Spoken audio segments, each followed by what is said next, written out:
on a not too long ago Sunday morning at our church, we had a visitor. Now, we have visitors all the time, but this particular visitor I kind of recognized. When I went up to him during the greeting time, he told me his name, Kevin. And I remember that he was one of my former students. Kevin had actually left our school with a major drug problem years ago.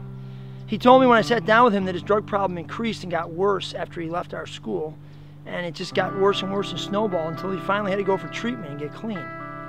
He said he's been clean now for like 9 years. He also then the next week brought his new fiancée along, Sabrina, and they sat together in our church. And I've been able to sit down with Sabrina and actually share the gospel with Sabrina and talk about Jesus with her. I'm going to do their wedding actually on August the 10th. It's pretty amazing. Now here's the thing. I asked him, how did you find our church? How'd you find this? How'd you end up coming to Jericho Road? He said, well, he was feeling like in his treatment program, it just wasn't enough. His higher power, he needed to really get back in touch with God and really go after Jesus again. His faith needed a place to kind of get ignited. He needed to go back to church. And so he went on Google and he started typing in churches, and up came Walk the Way. And he went on Walk the Way and he saw this familiar guy with a familiar voice, his old Bible teacher, and decided to come to our church. That's pretty wild. You know, I sowed that fruit into Kevin's life years ago.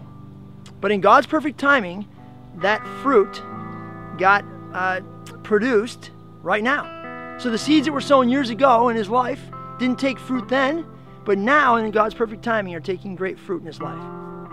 What seeds are you sowing right now into the world? And what fruit will they produce later on?